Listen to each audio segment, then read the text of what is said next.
Salut à toutes et à tous, ravi de vous retrouver pour le deuxième numéro de votre magazine Afrique Mag. Au sommaire de ce numéro, nous irons au Sénégal pour revenir sur la foire internationale de Dakar qui se déroule du 15 au 31 décembre avec comme invité d'honneur l'Algérie. Nous mettrons le cap ensuite sur le Congo pour revenir sur la 5e conférence internationale sur les hydrocarbures avec pour objectif répondre aux défis qui attendent les Africains dans le domaine énergétique, notamment dans un contexte international très tendu. Il sera aussi question dans ce magazine de l'eau, ou plutôt de sa rareté, et comment y faire face. Au menu également l'école et l'apprentissage par le jeu avec une expérience menée dans un village au Nigeria. Nous parlerons pour ceux qui s'intéressent à leurs origines de l'arbre généalogique avec comme exemple la tribu des Ekong au Gabon, avant de terminer cette première partie avec un mot de cinéma et le film La colline parfumée d'un cinéaste mauritanien qui a choisi de tourner son film en terre ivoirienne. La deuxième partie du magazine, comme vous le savez, sera dédiée à notre invité. Cette fois-ci, nous aurons avec nous à partir du Cameroun Didier Tagne. Il est start-upper. Il nous parlera donc de son expérience dans le domaine et du monde de la start-up en Afrique. Voilà, et pour commencer notre magazine, retour sur cette 30e édition de la Foire internationale de Dakar, FIDAK, une foire qui se tient du 15 au 31 décembre et qui enregistre la participation de 311 exposants directs et 1500 exposants indirects provenant de 24 pays d'Afrique, d'Asie et d'Europe. Invitée d'honneur l'Algérie, elle est présente à cette foire avec une 60aine d'entreprises de divers secteurs avec pour objectif promouvoir le Made in Algeria. Retour sur cette foire et sur la participation algérienne avec Amel Issiridir.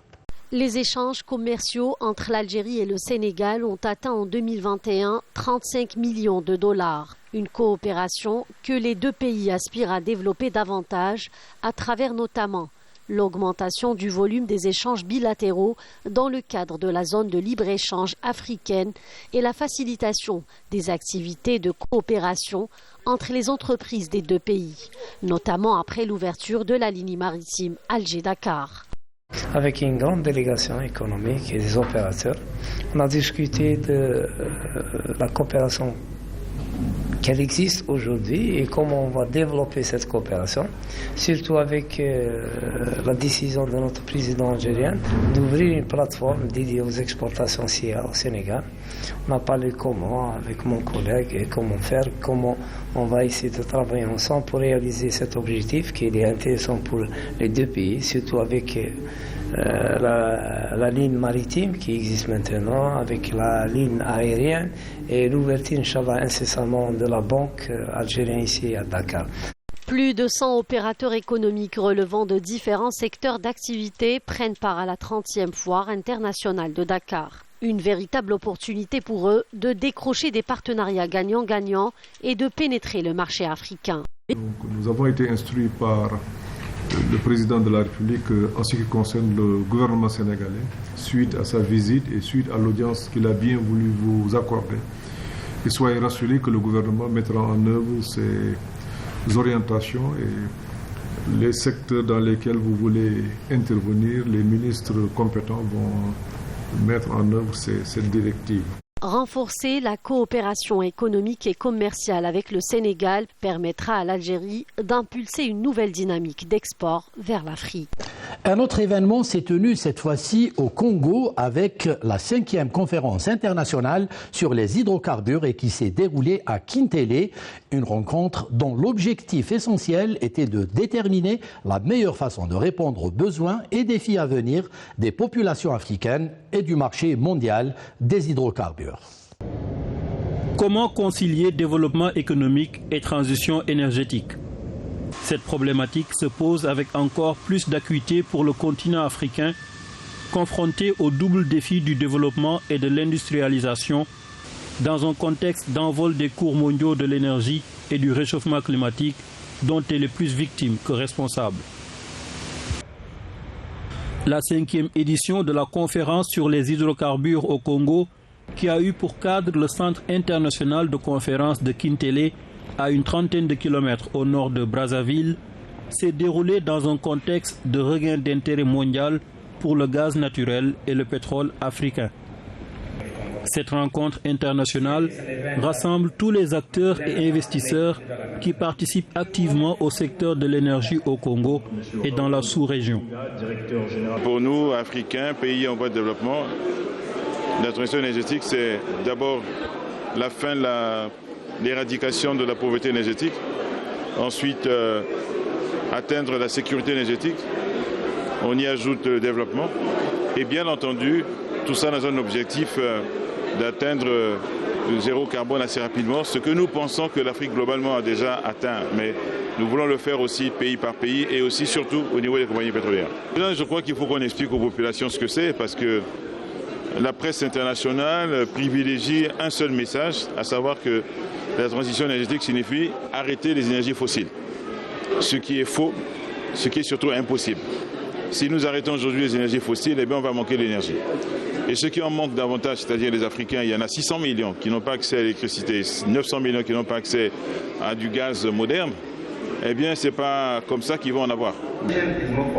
De l'avis des différents panélistes, la transition énergétique implique aussi des approches intégrées qui offrent aux pays des options concernant l'exploitation de leur potentiel en ressources pétrolières et minérales. L'Afrique émet peu de gaz à effet de serre.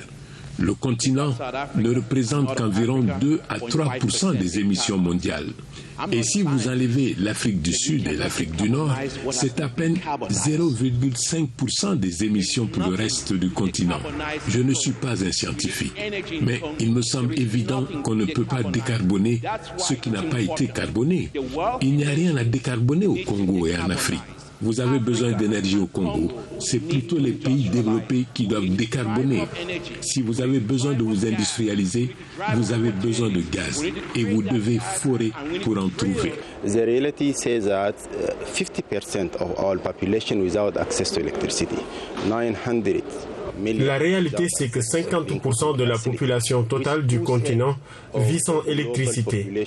900 millions de personnes n'ont pas accès au gaz pour la cuisine, ce qui représente 2/3 de la population totale. Nous pensons que la transition énergétique, dans les termes actuels, ne correspond pas à la situation du continent.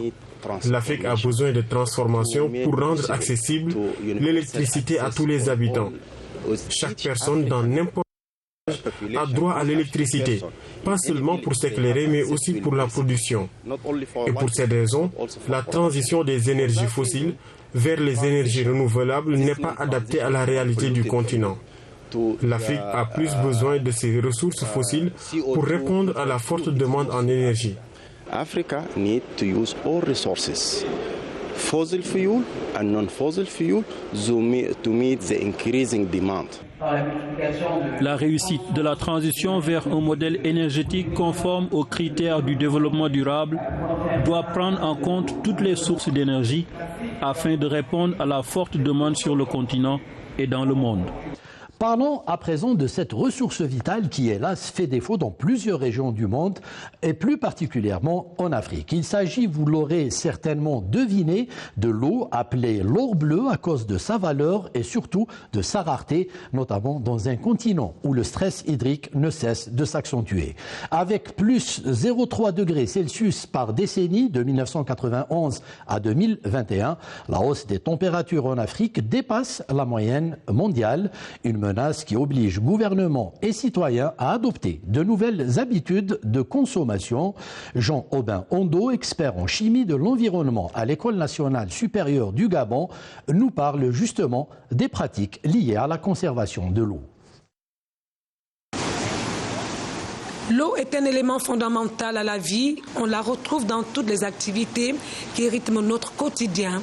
Ainsi, pour que le pourcentage de ce liquide soit directement disponible, elle doit comporter les critères de potabilité. Pour certifier qu'une eau est potable, il faut faire une batterie d'analyses physico-chimiques et biologiques.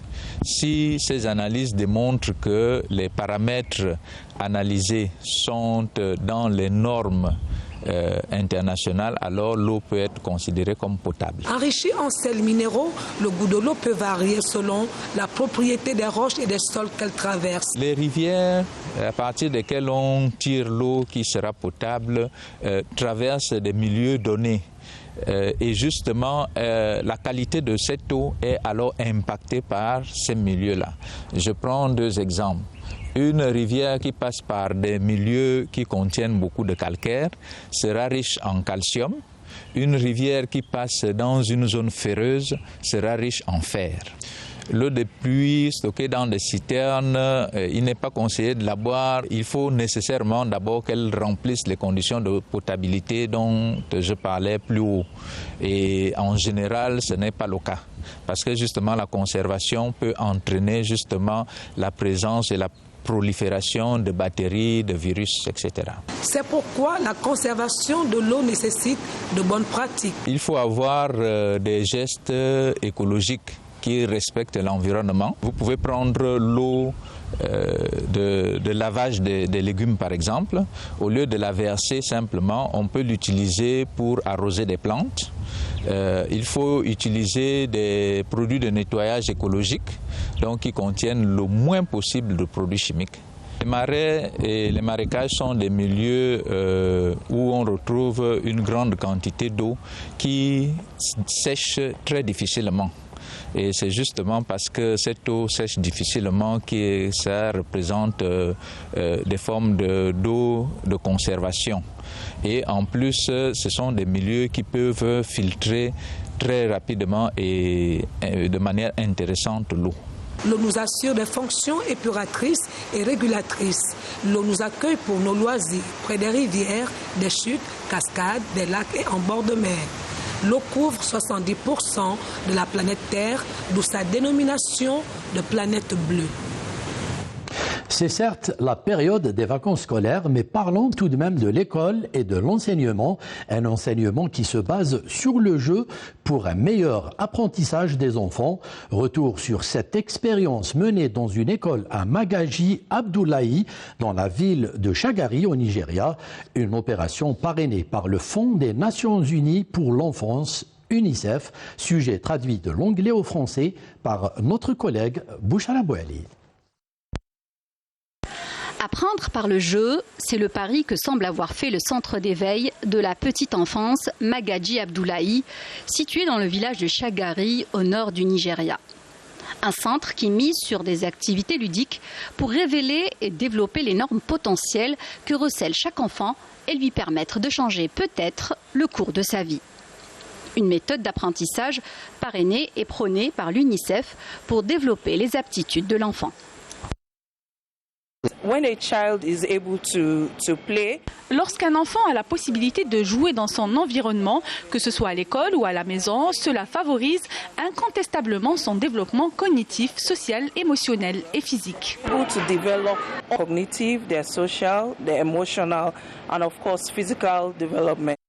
Et visiblement, les enfants apprennent volontiers et avec le sourire. C'est le cas de la petite Amayatsu, âgée de 5 ans. Une poupée plus une autre poupée, cela fait combien? 2 poupées. Pour l'aide enseignante Kouloubala, cela ne fait aucun doute. L'éducation ludique a fait ses preuves et a même permis aux enfants timides de prendre confiance en eux. La présence d'installations de jeux dans l'école a contribué à augmenter le nombre d'inscrits dans l'établissement. En effet, les parents sont de plus en plus nombreux à inscrire leurs enfants dans cet établissement, à l'image de Kabirou Mohamed qui accompagne sa fille Khadija. Bien qu'elle ne dépasse pas les 4 ans, la petite est toujours impatiente de rejoindre l'école. Ses performances intellectuelles se sont vraiment développées et elle parle toujours de ce qu'elle fait. En plus de profiter des installations de jeux, Khadija est toujours pressée de retourner à l'école, car cela lui permet, en plus de jouer, de retrouver ses amis. Le but de cette campagne de sensibilisation est d'introduire cette méthode dans le programme d'éducation nationale. Grâce à cette méthode d'apprentissage, les enfants interagissent et échangent de manière ludique. Et cela rend l'enseignement beaucoup plus plaisant. On dit souvent, si l'on veut savoir où on va, il est important de savoir d'où on vient. Il n'y a pas donc d'âge pour s'intéresser à ses origines et aux liens qui unissent les membres d'une même famille ou d'une même tribu. L'élaboration d'un arbre généalogique trouve ainsi tout son sens, un sujet qui a été au cœur de la conférence débat qui s'est tenue au Gabon avec pour exemple les Ekong. L'arbre généalogique, structure énergétique et aspect spirituel, examen du cas pratique chez les Ekong. C'est sous ce thème que se tient cette conférence et débat dont l'objectif est d'amener les Gabonais à se réapproprier ce qu'ils sont, leur culture, pour qu'avec le temps, ils développent une autre attitude. Beaucoup ne savent pas ce qu'ils sont, donc nous avons, je vais le dire comme ça, la prétention peut-être de les ramener vers ce qu'ils sont eux-mêmes. Si nous ne nous réapproprions pas notre culture, nous ne serons que ce que les anciens ont dit, nous serons des déracinés. Le cas mis en pratique dans cette conférence débat est celui de la communauté Ekong que l'on retrouve dans la province du Wolantem, au nord du Gabon. On est Ekong quand on se réclame de certains traits, des grands traits de culture. Il y a notamment l'appartenance à Eyo, il y a la dot. Le conférencier a par ailleurs mis en exergue la spiritualité dans l'arbre généalogique. L'arbre généalogique, c'est un instrument de pratique spirituelle. En lui-même, ce n'est pas l'arbre généalogique ne fait pas la spiritualité. Et les Ekong, les femmes en l'occurrence, savent que y a toute une spiritualité qui porte sur la glorification de nos ancêtres. Donc la spiritualité Fan et Ekong, de manière générale, est une glorification de nos ancêtres. L'arbre généalogique est un concept commun à tous les peuples africains et chaque Gabonais issu d'autres communautés devrait s'en approprier. Et pour terminer la première partie de ce magazine, nous vous proposons de parler de cinéma, un domaine où la collaboration et les échanges entre pays africains sont très faibles, à quelques exceptions près, bien sûr. Comme le tournage du film La colline parfumée du cinéaste mauritanien Abdelrahman Sissako, qui a choisi de tourner son film en terre ivoirienne.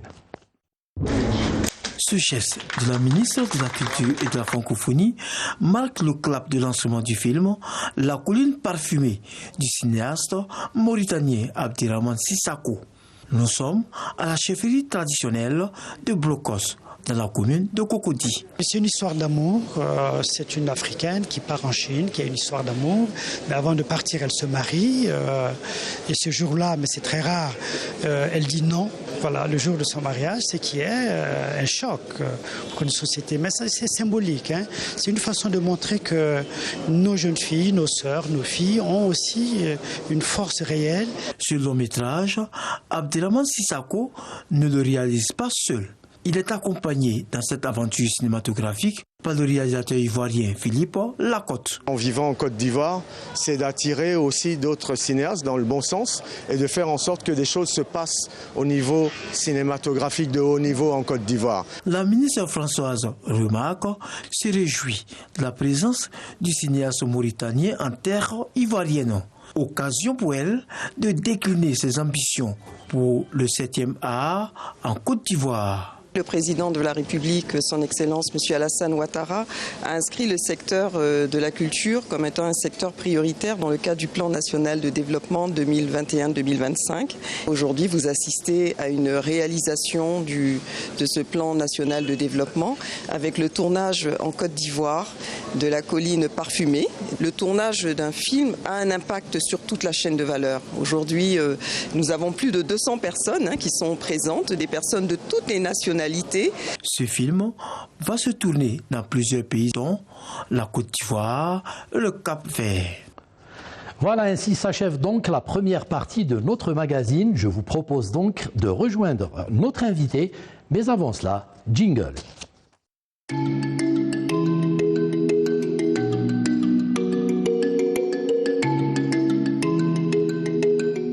Alors, comme prévu, nous avons avec nous, à partir du Cameroun et plus exactement de la ville de Douala, Didier Tagne. Il est start-upper.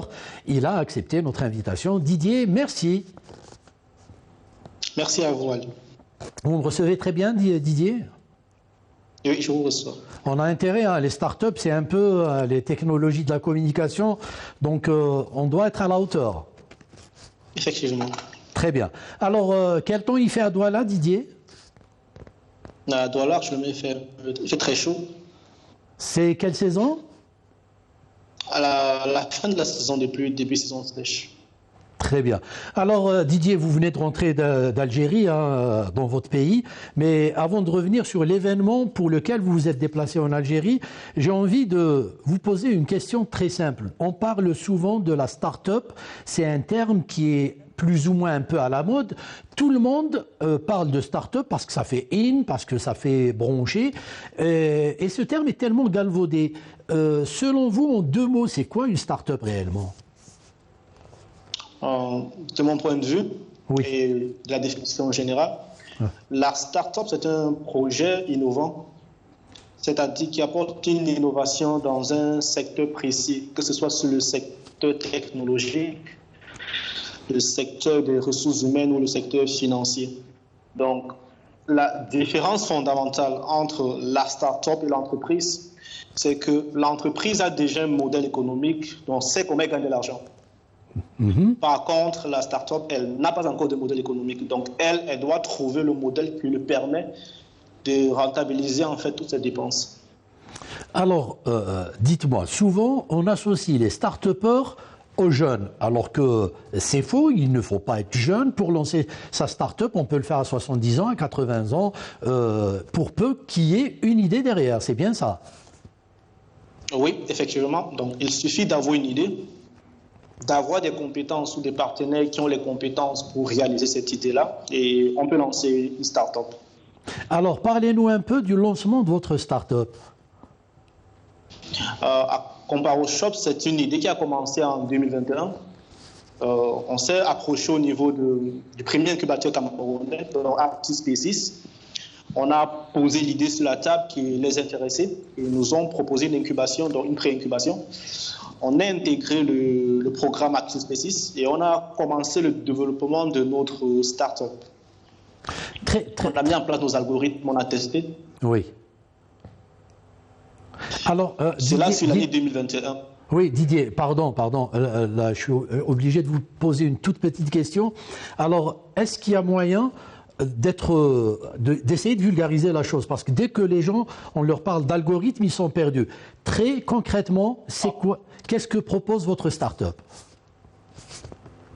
Ok, ComparoShop aujourd'hui, c'est un moteur de recherche et comparateur de prix. Donc, qui propose des services à 2 segments différents. D'un côté, on a les acheteurs en ligne. Le service qu'on leur propose, c'est un comparateur de prix qui leur permet de trouver la boutique en ligne ou le vendeur qui propose le produit dont ils ont besoin à un meilleur prix sur le marché. À travers le service B2C de nos acheteurs en ligne, ils peuvent visualiser toutes les offres du marché algérien sur notre plateforme, ce qui leur permet de trouver la plateforme qui a le meilleur prix. Ils peuvent négocier le prix également avec la plateforme et rester informés des baisses des prix. Très bien. De l'autre côté, au niveau du B2B, donc c'est-à-dire les vendeurs ou les plateformes de vente en ligne, nous leur mettons à disposition nos algorithmes, donc en grosso modo notre technologie. Il leur permet de faire de la veille concurrentielle, qui leur permet aussi d'optimiser le processus de publication de leurs produits en ligne. Et enfin, pour aussi leur permettre de leur fournir un chatbot qui va permettre aux acheteurs en fait, de pouvoir utiliser leurs solutions au travers des applications de messagerie populaire. Très bien. Alors, c'est un peu ça qu'on parle au shop. Très bien. Alors, dites-moi une chose, Didier. Lorsqu'on veut lancer sa start-up, pour les jeunes qui nous regardent à travers l'Algérie ou en Afrique d'une manière générale, quelles sont les contraintes que vous rencontrez habituellement? Là, premièrement, je dirais déjà l'accès à Internet. On parle de start-up, mais l'accès à Internet, ou beaucoup plus en Afrique subsaharienne, c'est un problème. C'est une véritable zone urbaine. Ah oui, on s'en rend compte déjà. Je dirais aussi l'écosystème. Et dans certains pays là où l'écosystème start-up n'est pas encore très développé, donc c'est assez difficile en fait de pouvoir évoluer sur ces marchés-là. Très bien. Alors, oui, allez-y Didier. Et enfin, je dirais aussi l'accès au financement. Oui. Alors, vous parliez tout à l'heure d'incubation. C'est quoi un incubateur ou un accélérateur au juste? Donc, un accélérateur ou un incubateur, c'est une entreprise dont son but, en fait, c'est d'accompagner les startups pour leur permettre de mieux se structurer sur tout ce qui est l'aspect marketing, l'aspect technologique, donc les accompagner sur tous les plans, en fait, de création de l'entreprise, de sorte qu'on quitte, en fait, d'une idée vers une entreprise rentable et prospère. Très bien. Alors, dites-moi, souvent une start-up, pour un start-upper, les ambitions ne sont pas limitées. Hein. Rappelons que Google, par exemple, et Facebook ont été au départ des start-up qui ont pris une ampleur incroyable. Oui, c'est l'avantage de l'outil technologique et du mot même start-up. Parce qu'en fait, une start-up aussi, c'est un projet qui peut être scalable, c'est-à-dire qui peut se développer assez rapidement sur d'autres nouveaux marchés sans vraiment consommer encore beaucoup de ressources financières, à la différence des entreprises classiques. Donc aujourd'hui, vous pouvez lancer votre boîte en Algérie, votre start-up en Algérie, mais vous fonctionnez également sur plusieurs marchés. Très bien. Alors, dites-moi, est-ce que vous êtes en contact avec des start-upers d'autres pays africains? Est-ce qu'il y a des espaces qui permettent comme ça l'échange des expériences? Oui, en contact avec des start-up africaines, mais c'est ici à travers des programmes. Un peu comme le dernier programme que j'ai eu à faire au niveau de l'Algérie. Oui. Il n'y a pas encore je peux dire en fait, une mise en relation assez poussée entre tous les écosystèmes africains pour faire bénéficier en fait des expériences des écosystèmes plus avancés vers des écosystèmes moins avancés. Vous venez de participer récemment ici à Alger à la conférence africaine des startups, c'est la première du genre. Qu'est-ce qu'une conférence pareille peut apporter aux start-upers africains? Je dirais déjà de la visibilité. Et aussi pour certains des partenariats. C'est-à-dire qu'ils vont rencontrer d'autres startups qui fonctionnent aussi ou qui peuvent acheter leurs services dans le cadre où le service est en B2B. Puisque si vous proposez une solution orientée entreprise, vous aurez la possibilité de rencontrer des décideurs, de rencontrer d'autres entreprises qui peuvent également être intéressées par votre solution. Et enfin aussi, je dirais aussi des possibilités, des opportunités d'investissement. Vous, personnellement, avec votre start-up, je rappelle, c'est Comparo Shop, le nom de votre start-up. Est-ce qu'il y a eu du concret pour vous lors de cette rencontre? Oui, on a eu à rencontrer des solutions ou des entreprises qui font dans l'e-commerce, dans la vente de produits en ligne, qui sont intéressés par notre solution ou par nos technologies qu'on offre côté B2B. Et aujourd'hui, en fait, on est en train de discuter avec eux pour voir comment collaborer. Alors, quelles sont les contraintes qu'on peut lever pour encourager les startups en Afrique? Je dirais que les contraintes qu'on peut lever déjà, c'est il faut plus d'accompagnement. Il faut développer l'écosystème et mettre à disposition des startups qui démarrent des ressources minimales qui peuvent les permettre d'entrer sur le marché. L'Afrique a beaucoup souffert de clichés qui lui collent à la peau. Et là, on voit l'émergence d'une jeune génération africaine qui a envie d'aller de l'avant et se débarrasser un peu de ces clichés. Est-ce que sur le plan communication, il n'y a pas un travail à faire là-dessus aussi? Oui, je dirais que sur le plan communication, il y a beaucoup de travail à faire. Cela varie en fonction des écosystèmes. Il y a des écosystèmes qui ont déjà su se vendre. Je prends l'exemple de l'écosystème anglophone qui a su se vendre et vendre ses startups pour attirer des VC étrangers, des VC américains ou encore européens sur le continent. Par contre, au niveau en fait de l'Afrique francophone, l'écosystème francophone, il y a encore du travail à faire. Vous qui êtes en contact avec beaucoup de start-upers et beaucoup de start-up africaines, est-ce qu'on peut voir un jour une start-up africaine atteindre la taille, pourquoi pas, de Google ou de Facebook? Est-ce qu'on en a les compétences? Dans les 10-15 ans à venir, il y aura des start-up africaines qui atteindront le niveau des grandes start-up ou des grandes entreprises tech américaines. Pourquoi je le dis? C'est parce que déjà aujourd'hui, avec le faible volume en fait de population qui utilise des solutions digitales africaines, il y a quand même des start-up, que ce soit au niveau du Nigeria ou au niveau du Kenya, qui ont aujourd'hui des croissances extrêmement élevées, qui ont déjà atteint le niveau des unicorns, c'est-à-dire des start-up valorisées à plus d'1 milliard de dollars. Et aujourd'hui, plus l'accès Internet sera vulgarisé dans des zones éloignées, la population utilisera plus en fait des solutions digitales africaines. Ces startups-là pourront mieux scaler parce qu'il y aura plus de personnes connectées qui utiliseront les services. Très bien. Est-ce que vous sentez qu'il y a réellement une volonté politique d'aider ces startups et de les encourager? Pas sur le plan africain. Dans certains pays, je dirais oui.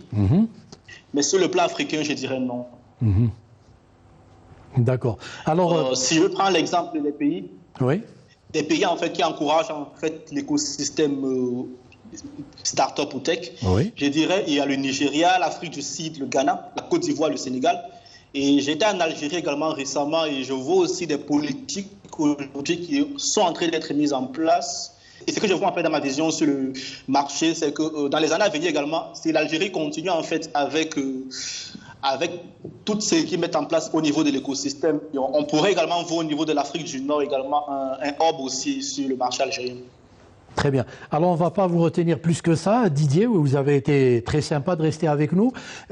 Pour terminer, qu'est-ce qu'on peut vous souhaiter à vous et à votre start-up? Je dirais déjà qu'on prépare notre entrée sur le marché algérien. Aujourd'hui, il y a une version bêta qui est utilisée. On a 12 entreprises de vente en ligne qui sont déjà avec nous sur le marché algérien. Oui. ComparoShop sera lancé en 2023 en Algérie. Et ce qu'en fait vous pouvez nous souhaiter, c'est de réussir sur ce marché-là. Oui. Et aussi de réussir sur le continent en fait, africain qui est notre cible. Ben, c'est tout le mal qu'on vous souhaite, mon cher Didier. Ben, écoutez, on vous remercie beaucoup d'avoir été avec nous à partir de Douala. J'espère vous retrouver un jour sur le plateau avec nous dans ce magazine. Je vous remercie également pour l'invitation. Bon courage, au revoir. Merci, voilà. au revoir. Voilà, c'était la fin de cette deuxième partie de ce magazine et donc la fin de ce magazine. Je vous donne rendez-vous dans un prochain numéro. D'ici là, je vous dis portez-vous bien, attention à votre santé car c'est ce que vous avez de plus précieux.